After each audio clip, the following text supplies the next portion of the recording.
Walang pakialam kung masira yung karir ko. At least, totoo ang pagkatao ko. Ha? Sabihin ko sa inyo, totoo ang pagkatao ko. Kilala nyo ako bilang isang probinsyano. Huwag nyo akong gawing masamang pagkatao, plastic. Then nagpapakatao ako sa inyo. Kaya nakipaghiwalay ako dyan kasi malaso ang pagkababae na yan. Plastic, dekalista, liberty girl. Lahat na sa kanya. Damn! Pumunta na police station, nag-file ako ng kaso. Kasi yung tropa ko bugbog, yung tropa ko sugatan ang katawan. Pati si Chol sugatan. Pati ako bugbog ako niyan nung gabi na yan. Birthday ko pa naman, bugbog kami lahat. Wala kaming ginawa, galit siya dahil binidyohan siya. Dahil na bastos yung ginawa namin. Tanga ka ba? Anong bastos yung ginawa namin sa'yo? Video mo nga naghuhubad ka, ngayon ka lang maisabing bastos yung pagbibidyo namin sa'yo? Mga kapenyo, tirahin na natin itong may init na issue ngayon. Pasok, intro!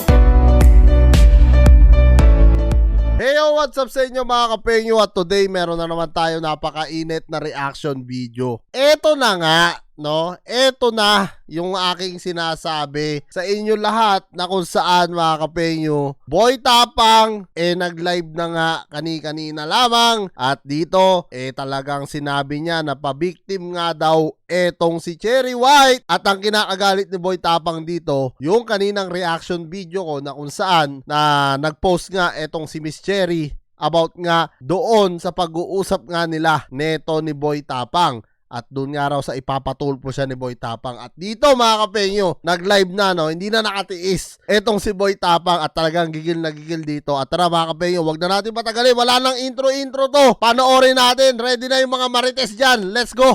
Hindi mo na. Hiwalayan mo na. Hiwalayan. Oh, ito yung hiwalayan namin ha. Walang hiwalayan na ng babae ako. Walang hiwalayan na ng babae ako. Alam niyo hiwalayan namin? Pumunta siya ng Cebu. Kinuha niya yung sasakyan. Hindi siya pumunta dito sa amin. Ang nagkuha yung coach ko. Kinuha ang sasakyan dito sa bahay namin. Nagkita sa Cebu City. Yung chain event na yan, ano pa yan? Break na kami yan. Mga ilang ano pa lang. Mga oras pa lang siguro. Oras pa lang siguro, no? Pagkatapos nandun sa Cebu City, nagbar siya, nagbar si Cherry White, nagbar sa Cebu City. Maraming nagchat sa akin, uy, idol, di ba partner mo to si Cherry White? Yung chitoke? Yung maganda. Yung maganda, maganda siya eh. Tamang patama rin si Boy Tapang dito. Yung retoke daw po. Grabe, no? Pagka naghihiwalay talaga ang tao, walang yaan na no?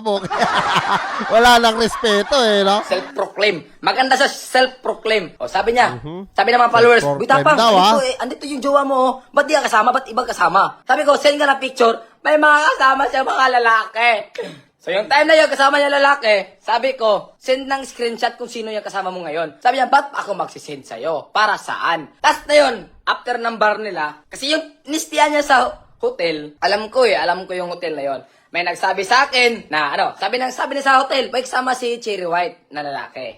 Sabi ko siya, send mo nga screenshot kung sino kasama mo, mag-video call tayo. Ayaw niyang sagutin. Kayo ba naman na partner, hihingi kayo ng proof sa partner nyo kung ano ang ginagawa, tapos ayaw niya. Ayaw niya, ha? Diyan lang muna, anong hiwalayan na? Sa totoo lang, ako ang nakipaghiwalay kay Cherry White. Yun, putang ina, si Boy Tapang talaga. Si Boy Tapang pala talaga ang nakipaghiwalay mga kapenyo. Hindi si Cherry White Doon sa mga nagko-comment sa akin na si Cherry White daw yung nakipaghiwalay. Hindi po Ayan na kinukumpirma ni Boy Tapang na siya nakipaghiwalay. Nakipaghiwalay mismo. Totoo yan. Kasi di nakaya ng kaluluwa ko. Sabi ko, kung hindi ka mag-send ng proof, hihiwalay na tayo. Legit na hiwalayan. Kasi hindi lang yan ang first time namin hiwalayan. Halos lagi sa 2 months namin. Halos everyday. So ngayon, nakipaghiwalay ako. Sabi ko, mag-post ako sa Facebook. Ayun, nag-post ako sa Facebook, hiwalay. Para ma-clear lahat ng mga tao na wala na tayo. Kasi ayoko mabot sa punto na akala nila tayo pa rin, di ba? So yun, hiwalay kami Hindi lang yan Hindi lang kami naghiwalay. Maraming beses kami naghiwalay. So dito naman tayo sa ugali niya. Alam niyo bakit? Ang laswa Wait lang Kalma natin Ito na step by step pinapaliwanag sa atin ni Boy Tapang Una yung hiwalayan nila. Tapos ngayon, eto sa ugali naman daw po. Talagang baro-balan na to mga kapenyo. Labasan na ng baho to. May mga viewers pa. 50,000 viewers. Punong-puno na ako. Palinis eh. Probinsyano to, day. Probinsyano. Huwag mong lukuhin ang probinsyano. Yun, no? Kung sa dati mong nakalobyo, hindi ka ni-reveal. Siguro binayaran mo eh. Ngayon, ako hinahamon mo. Hinahamon mo yung tapang ko. Ngayon, Boy Tapang talaga. ano? Sana Let's simula. go! Birthday ko birthday ko. Dito tayo magsisimula sa ugali niya. Sa birthday ko muna. Sabihin mo, Chiruet, babaero ako. Babaero ako. Ngayon, sa birthday muna tayo. January 13. January 13, nasa bahay siya namin. Nasa bahay. Nag-away kami sa bahay. Misunderstanding sa bahay. Nag-away kami sa bahay. Yan yung pinakaunang away, di ba? Oh, pinakaunang away namin. May tinatanong siya, kaibigan niya mga kapenyo, siguro talagang, alam mo yon napagkikwentuhan niya yon, no? January. Pinakamalaking away yan.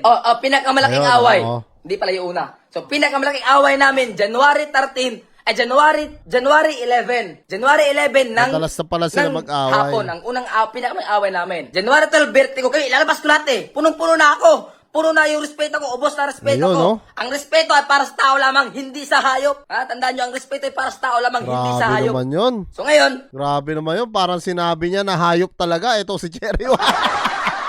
Utang na labasan ng baho to. Matindi to mga kapenyo kalma lang. Hindi, kalma mga Marites. Kalmahan nyo muna. Hindi nyo Oo, ko binabayaran kalma raw. ko na magsalita. Ayun, no? Ngayon, birthday ko Birthday ko. Ngayon, gigilin si Cherry, anxiety girl, depression girl. Magulo buhay niya. Girl, Huwag mo idaman. Samantalang noong sa kabaong prank nila, alalang-alala si Boy Tapang doon. Kung maalala nyo mga kapenyo, nung tumakbo na si Cherry White sa CR at iiyak sana, ayaw pa iyakin ni Boy Tapang dahil nga raw may anxiety. Ngayon, talagang anxiety girl nga raw. Wala nang modo. Bay, Putang ina.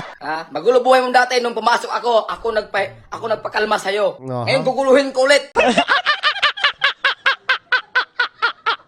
January 11, nasa si Cherry, January 7 ata, nasa sa amin na yan. Dito nagstay sa bahay. Hanggang January 11. January 12, birthday ko na January 12 birthday ko na January 12. Doon na-reveal lahat ng mga kalaplapan, kabastusan, doon lahat. Ayun, no? January 11, nag-away kami hapon yon.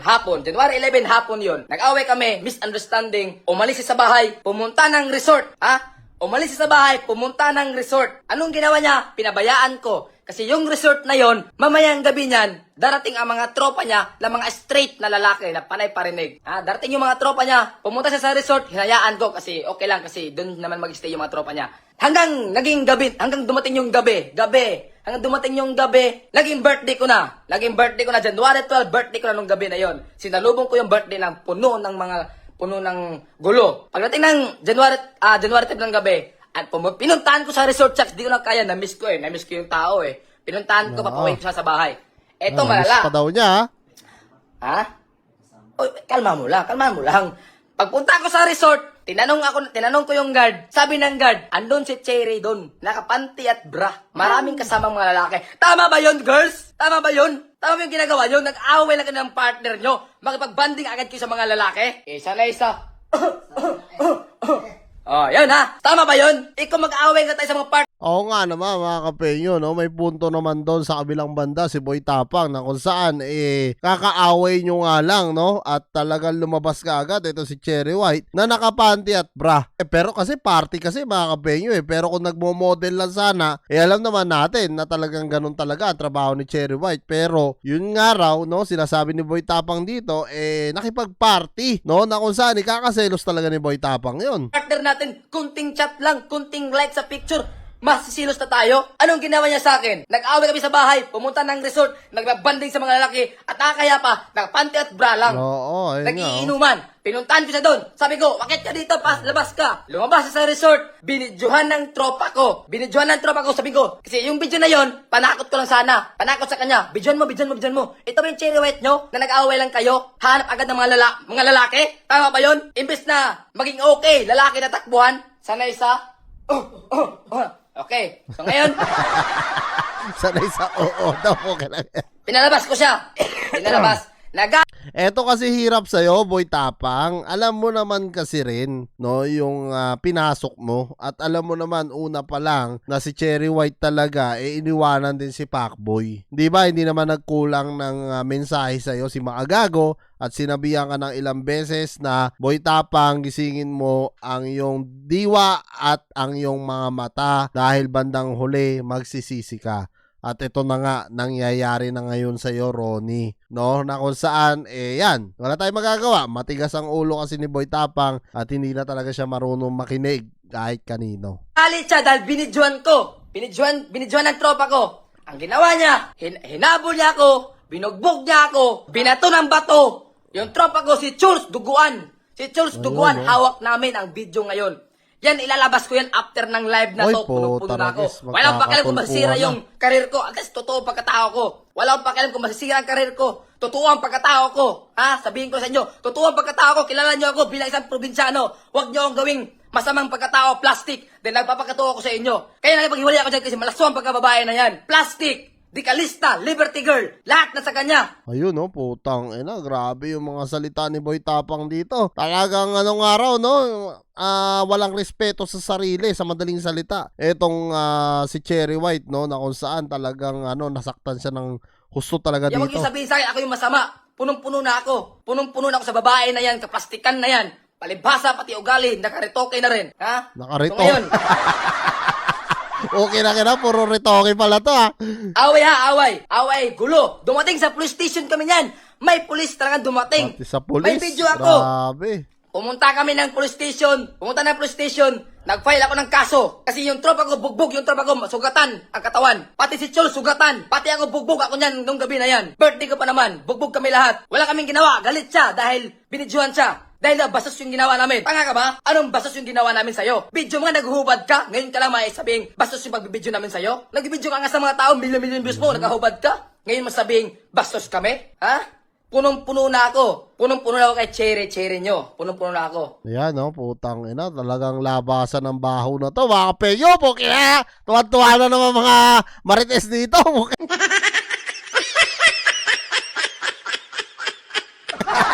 Punong-puno na ako. So, yung gabi na yan, nag-away kami. Lahat lalabas ko yun dito. Wala na akong pake kung karir ko masisira. At least totoo lahat ng sinabi ko. Wala akong pake. Kasi nagpakatotoo ako. Nanahimik ako. Ubus na respeto ko. Wala na akong ubus na. Pati kaluluwa ko, inubos nila. Grabe mga kapenyo, no? Halatang galit na galit nga. Dito si Boy Tapang ngayon kay Miss Cherry White mga kapenyo. At syempre, kung gusto nyo mapanood yung full video nito, puntahan nyo na lang dito kay Ronnie Swan or Boy Tapang mga kapenyo sa kanyang mga live. At talagang dito, no, labasan na nga ng baho. Etong Cherry White versus Boy Tapang. Ano nga masasabi nyo rito mga kapenyo na talagang parang naniniwala na ako, ha? Kay Maagago ngayon, putang ina, ang lupit na manghuhula ni Maagago, no? Talagang nagtutugma, no? Lahat ng mga sinabi niya at pinayo niya kay Boy Tapang na kung saan nangyayari na talaga ngayon. So kung kaya tatanungin ko mga kapenyo, ano nga masasabi nyo dito sa mga mainit na mensahe ni Boy Tapang kay Cherry White? Comment nyo na lang down below lahat ng mga opinion nyo mga kapenyo at lahat po yan mabasa ko. Maraming salamat mga kapenyo at kita-kita na tayo sunod kong reaction videos.